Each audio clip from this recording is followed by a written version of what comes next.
Қайырлы күн, құрметті көрермендер.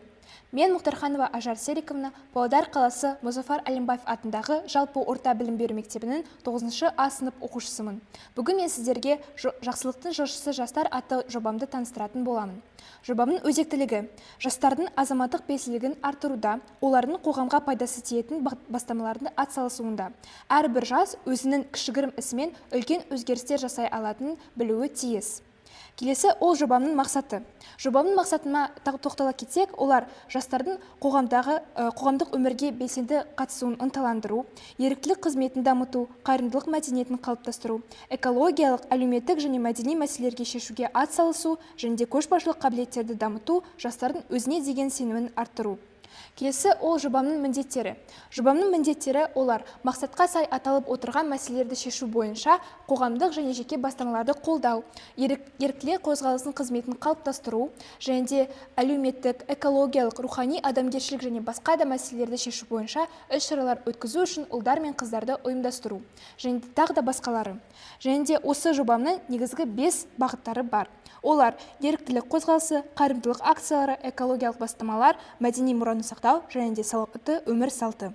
Осы 5 бағыттарда айта кетсек, олар жастарды қайырымдылыққа, әлеуметтік жауапкершілікке баулу, қарттарға, әлеуметтік жағдайы төмен отбасыларға көмек көрсету, табиғатты қорғау, ағаш отырғызу, қоқысты сұрыптау, ұлттық құндылықтарды дәріптеу, тарихи орындарды насихаттау, спорттық шаралар ұйымдастыру.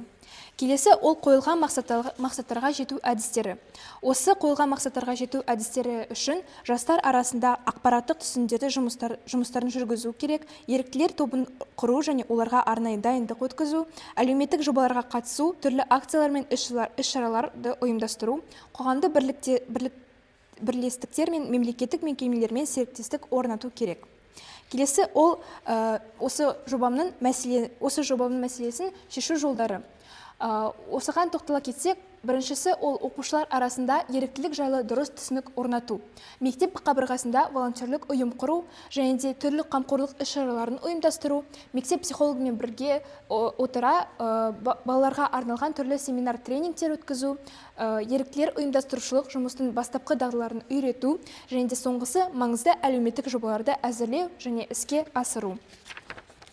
Келесі ол жобамның күтілетін нәтижелері және жобамның нәтижесі.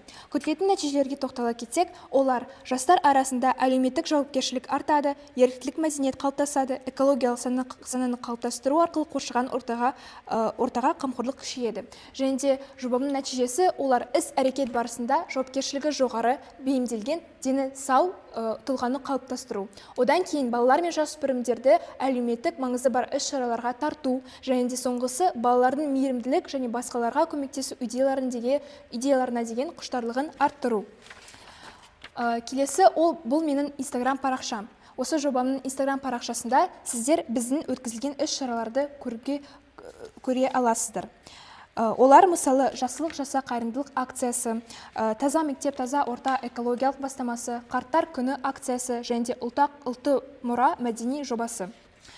Келесі бұл менің командам, және осы команда бір жыл бойы түрлі іс-шаралар өткізуге жұмыс жасауға көмектескен команда.